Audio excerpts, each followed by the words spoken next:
Hello guys. Nandito naman kayo. Ako. Kauwi lang namin guys. Galing sa trabaho. Tapos humiga kaagad ako sa higaan kasi nakakapagod buong araw. Madaling araw pa lumalabas ng bahay. Tapos sa uwi, nakakapagod. Yung maramdaman ko, yung palaging pagod itong mata ko guys. Kasi yun yung nakatutok palagi sa sa microscope. Oo. Kaya alam mo, Wednesday ngayon, dumating din yung malaking order ko. Kaya ang bigat. So, kahit man din nakahiga ako doon sa sa kama, iniisip ko lagi nakahiga. Tapos, walang kain. So, dapat talaga tumayo para makahanap ng pagkain mo.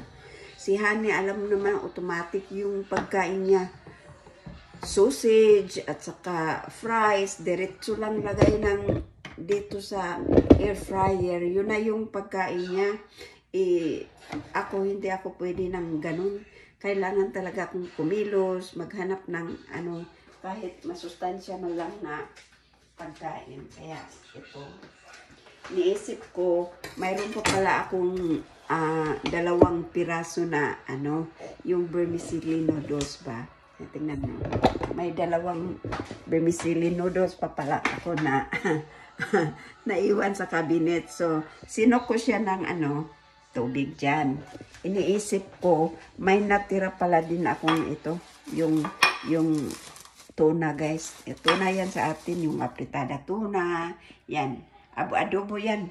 So, iniisip ko, ilulutuin ko yan para makapagsabaw naman ako. So, para mas madali yung pag-chop-chop sa amin ng onion, tapos garlic, isama-sama ko na dito pag guys. So, hindi ko na yung iba-ibahin para yung magic na luto ba para makakain. Kasi kung hindi naman ka magkikilos, hindi ka makakain. Ganito ang buhay dito sa abroad guys. So, dapat sa iyo lahat. Wala namang tutulong sa atin pag hindi tayo kikilos. Kaya kikilos tayo talaga para lang makakain. So, ang gagawin muna natin, i-smash muna natin itong natin. Madali lang ito guys, hindi na kami mag-smash. Ganito na lang yung mag-chop yung mga onion tayo gamit. Tapos dahil gumamalay, magpainit muna tayo ng mantika pala.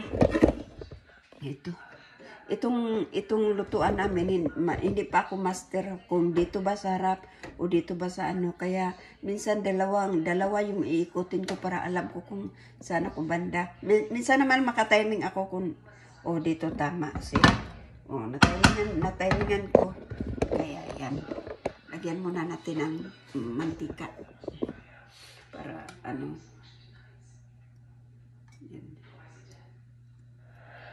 Mag-init na tayo para mabilis lang naman to.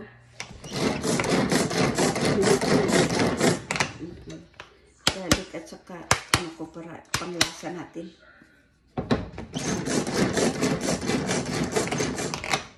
Iyon muna natin tong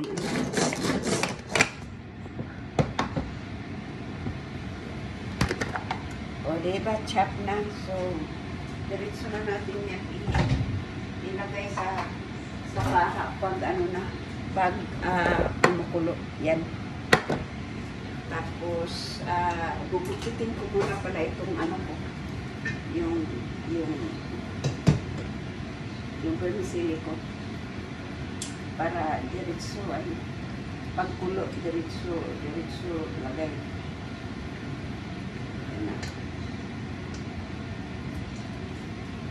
Makakain lang tayo guys, pero dapat talagang kikilos mo. Hindi naman yan diretsong darating yung pagkain diretso sa misa. Lang kami pagbibili ko. Napapagod na din ako sa kakain ng puro na lang manok guys. Ang sarap talaga pag may sabaw-sabaw. Ang sarap pag may sabaw-sabaw. Kaya yan. Naisip ko na magluto ako para makahigop ng mainit-init na na sabaw. May kanin na pala ako kanina. Yan, may kanin na ako kanina. Umaga niluto ko yan. Kaya ulam na lang talaga yung wala.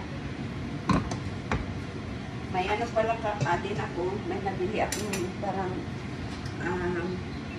sausage galing sa Philippine store. Yung maliit na sausage atin, guys.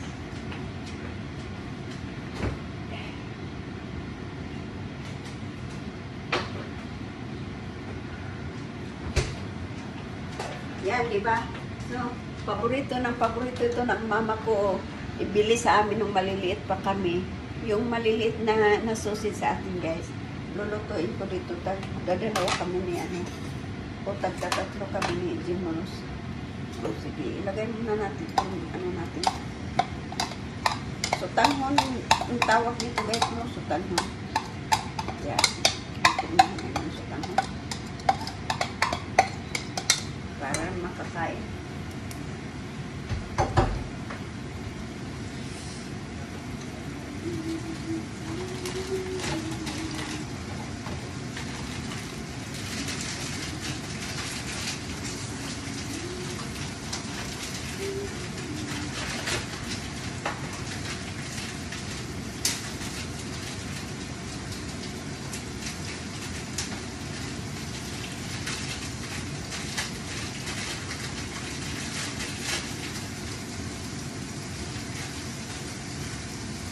Pala yung gagawin ko kasi wala naman ang kanton.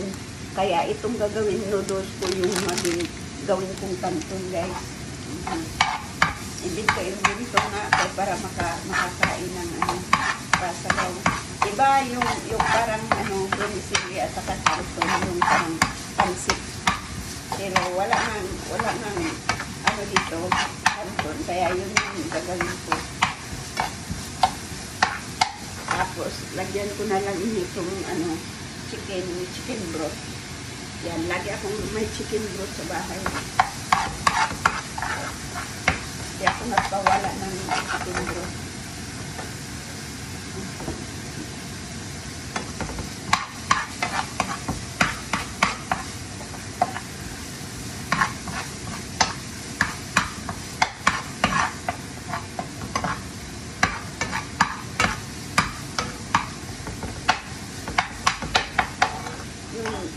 Kung nabugong ka na ba, tapos gusto mo kaagad na maluto lahat.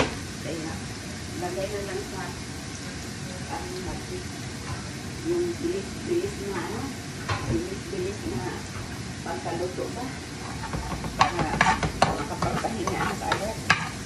Ako, guys, pagkatapos kong kumain nandiyan lang ako doon kaagad ako sa kwarto. Kasi nga, yung araw nakaupo, yung leeg ko ang sakit-sakit. Kaya lagi ako magpamasahin minsan, tapos kaliit talaga yung sirada kasi yun.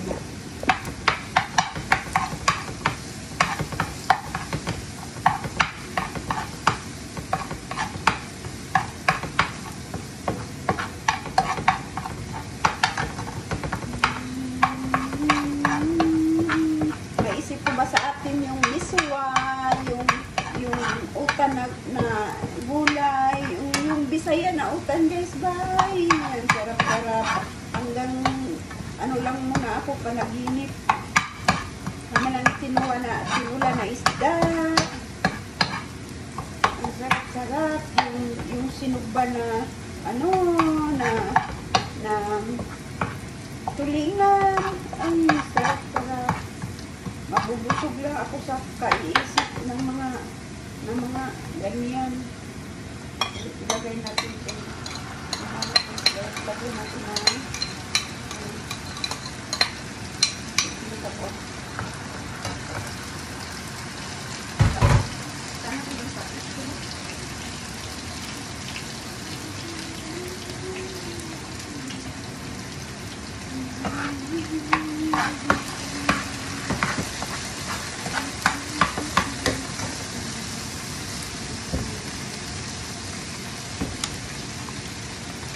lagyan natin ng kunting sabaw para hindi na pagod ako. Yan. Yun guys, yung pang tubig ko talaga, yung talaga yung chicken broth. Para malasa-lasa naman yung ano.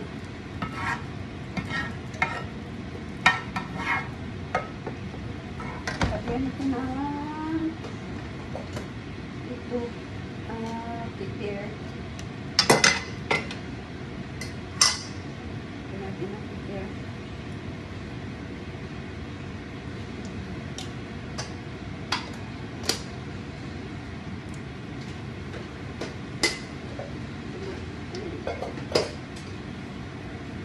Kasi ang maliit na asin. Maliit lang na asin kasi templado na yung ano eh. Ayan na. Nagpunta na kasi ito. Kaya yan. Pakuloyin lang natin. Una ko ilagay itong ano guys. Yung kanton kunuha niya. Noodles pala. Yan. Lagay natin yan. Minsan di yan kakain si Jimro sa mga luto-luto ko kasi ang arte-arte niyan eh. Ako, lumaki ako sa hirap kaya sanay ako sa hirap na pagkain guys.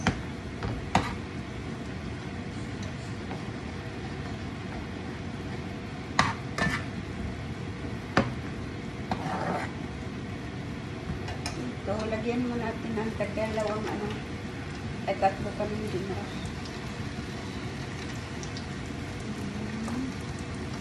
1, 2, 3, 4, 5, and 6. Na natira ang dalawa. Yan, talo lang muna natin ito sa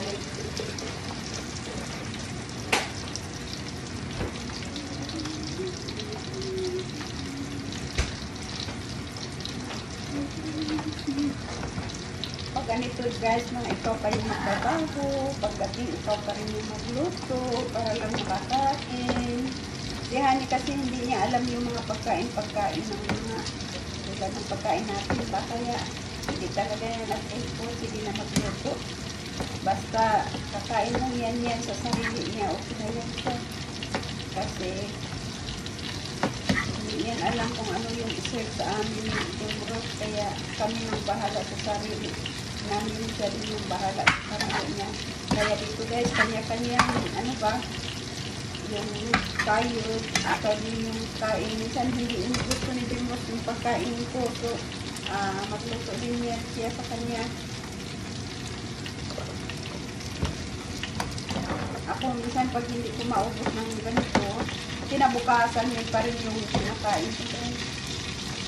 Pagyan ko lang ng pagsintanin. Minsan, less na ako sa kanin kasi ganito pag maubos. Lang ako sa kanya.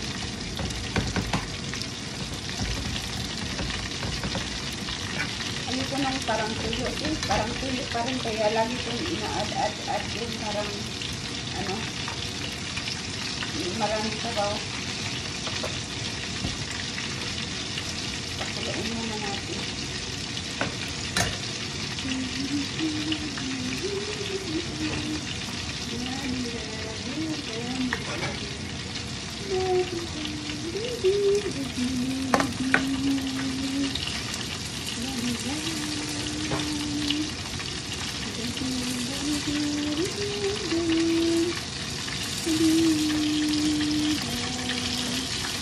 Kaya pagkatapos namin kumakain guys, magpahinga na kaagad kami kasi pinamakasan na naman tayo. Ganun yung buhay namin dito.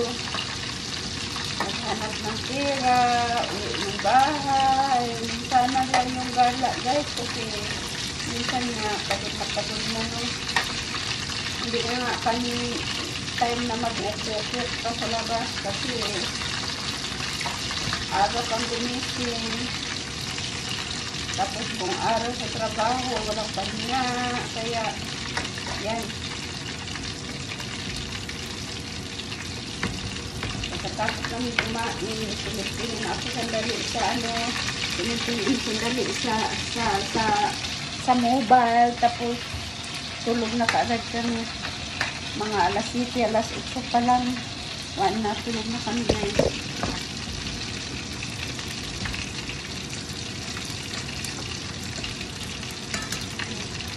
Now, yan, madali lang naman yan ilagay. So, lagay natin itong ganito natin. Walang arte-arte, walang ano, kung nalamas, okay na.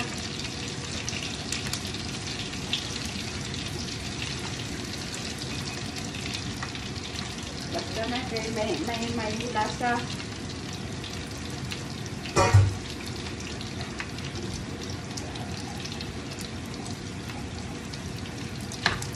Kung kaya yung, may ano pala ako dito, parang may tapis ba?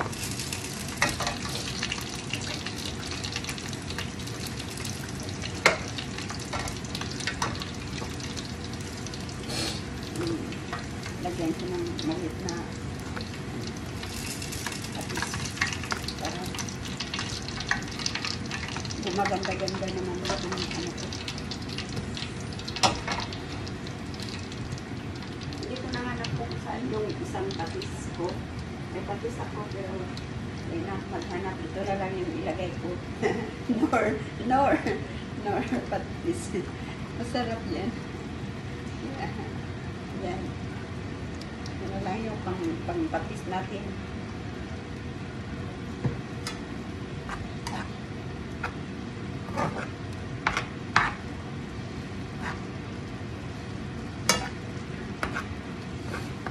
Pag hindi mo malamihan kasi ng sabaw, maya-maya, pag ano, matutuyo kasi siya. Kasi, ano, hindi, i-dry siya sa noodles. Sipsipin ng noodles ba? Yung tubig. Kaya mas gusto kong marami-raming tubig. Kasi sipsipin nga ng ano, ng noodles. Yan. Oh, para na kung nagkanton guys. See? Simpleng loto, sarap. Yan. Handa ako ng kanin ko.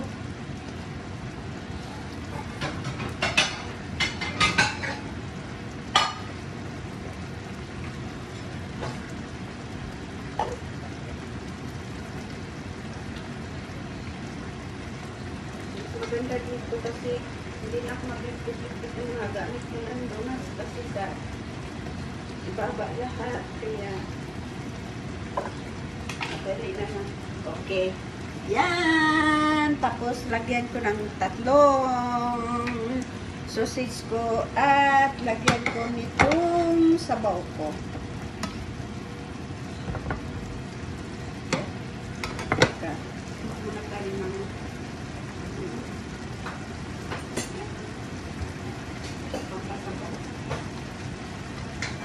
Patay na natin yan. Kasi, yan. Dito na tayo. Mag-umpisa. Labanan na. Kainan na. Yes. Diba? Sa simpleng paraan, magsikap ka lang. Talagang makakain ka guys. Wala namang mahirap kung magsipag ka lang. Walang magugutom sa masipag na tao. Ganyan yan. So, lagyan natin ng sabaw. Lahat makakain. Here you go! Kainan na! Let's eat! I have my dinner! Thank you for watching, everyone! Bye-bye!